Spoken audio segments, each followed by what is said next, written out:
ले गरेको क्रियाकलाप एमालेको नाममा, कांग्रेसको नाममा, माओवादीको नाममा या राजावादीको नाममा सबैले जसरी लुटेर कार्यकर्तालाई देशको अनुदान लुटेर हामी तपाईलाई नै लुटेर भनेको छैन, तपाई जस्तै हुन्छ लुटेर।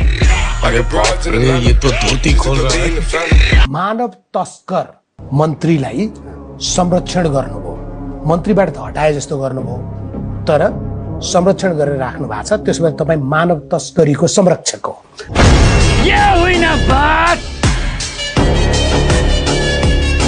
नीतिगत दिगोपनको हिसाबले लङ टर्मको हिसाबले गर्ने हो भने 48 देखि यता त के भीमसेन थापाकै पालादेखि यता आउँदाखेरि हामीले 5 वर्ष एउटा प्रधानमन्त्री राख्न सकेनौं नि नेपालले।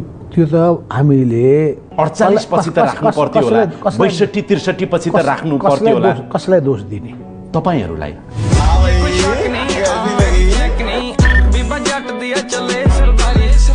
रवि लामिछाने कुनै सहकारीको सञ्चालक होइन। उहाँले कुनै सहकारीमा गएर ल्याप्चे लगाएर नागरिकताको फोटोकपी राखेर 3 पुस्ते राखेर लोन लिनु भएको छैन, तर आज उहाँ जेलमा हुनुहुन्छ। सहकारीको सञ्चालक समितिको सदस्य र सहकारीको ऋण नतिरेको भनेर नाम सूची समेत कालो सूचीमा प्रकाशित गरिएको, तपाईलाई चाहियो भने म दिन्छु।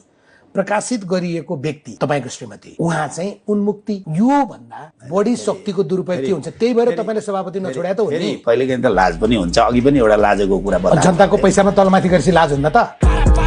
अरे बाप रे, ये तो धोती खोल रहा है। जनता अज्ञानी पनि हुन्छ के? जनता भने दुईटै हुन्छ। जनता अज्ञानी हुन्छ भने त सर 52 सालमा सशस्त्र युद्धको तपाईहरुले सुरुवात गरिराख्दा 17000 मान्छे मर्नी र मार्नी अवस्था आउँदा त्यति बेला जनताले तपाईलाई साथ दिए, जनता अज्ञानी भए। जनआन्दोलनमा जुन रूपमा मान्छे मरेर ठूलो क्षति भयो त्यति बेला जनता अज्ञानी भए। यत्रो समय 18 वर्षसम्म यी राजनीतिक दलहरुलाई चाहिँ साथ दिनुपर्ने बाध्यता आयो, जनता त्यहाँ अज्ञानी भए। जनता त्यसो भए 7 सालदेखि यता राणाकालदेखि यता जनता सधैँ अज्ञानी। ठुल्ठुलो पार्टी मिलेर बसेका छन्, प्रतिपक्ष कमजोर बनाएर लोकतन्त्र कमजोर हुन्छ भने फेरि गीत गाइहाल्छ। यहाँ त यो मुलुक यस्तो मुलुक बन्यो कि अहिले के गरेर पनि तपाईँलाई सुकै पाउनु। कसले बनाएको यस्तो? तपाईहरुले बनायो हैन? 38 सालदेखि निरन्तर रूपमा जनप्रतिनिधिदेखि राजनीतिक मान्छे तपाईले लिन पर्दैन त्यसको दोष। शाबाश मेरे शेर। जनताले यसो भन्न थाले नि, पहिला एउटा राजा थियो, अहिले 753 वटा राजा, 7 वटा राजा, यो अर्को गणतन्त्रको राजा, 761 वटा राजा भए, टोल टोलमा राजा भए। अब श्रीपेश नलगाएका त्यस्ता चीजहरु पहिले लुट्नसम्म लुटे भन्छन् नि त। मैले भन्ने गरे 761 राजाले लुट्न भन्दा एउटै राजाले लुटे अलि कमै हुन्थ्यो, बरु ठिकै थियो भन्ने लाग्यो होला क्या। म अहिले पनि मैले एउटा नयाँ पेन्ट लाएर घर गएँ भने मेरो बुवाले पहिले पेन्ट सिमट्नुहुन्छ कि कहाँबाट आयो भन्ने कुरा मैले मेरो बालाई कुन व्यापारीले दियो भनेर।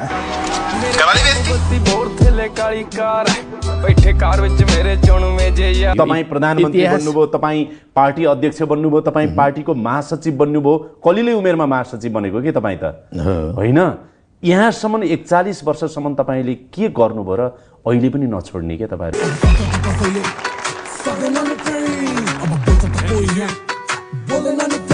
राजनीतिक अस्थिरताको आजको मेजर कारणहरू संस्था बलियो बन्न नदिने र व्यक्ति बलवान बनाउने यो जुन जुक्ति हो, यो चाहिँ यो तरिकासँग यो खतरनाक छ र यो चिजसँग म सहमत छु। हैन, त्यो त मुलुकलाई अस्थिर राख्ने बेइमानहरूले तयार गर्ने जुक्ति हो। तपाईकै नेताहरू त हुने कि बेइमान हो।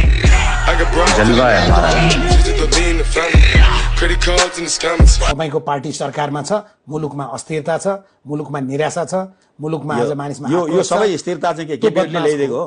यो सबै स्थिरता पनि हो हैन? हाम्रो भाग कति हो? छलफल गरौँला न, छलफल गरौँला नि त। हामीले त भनेका हौं त मुलुकमा बहुमत दिनुस्, राजनीतिक स्थिरताका निम्ति हामीले अघिल्लो निर्वाचन लडेका हैनौं? दिएको होइन तपाईहरुलाई? हैन, बहुमत सिंगल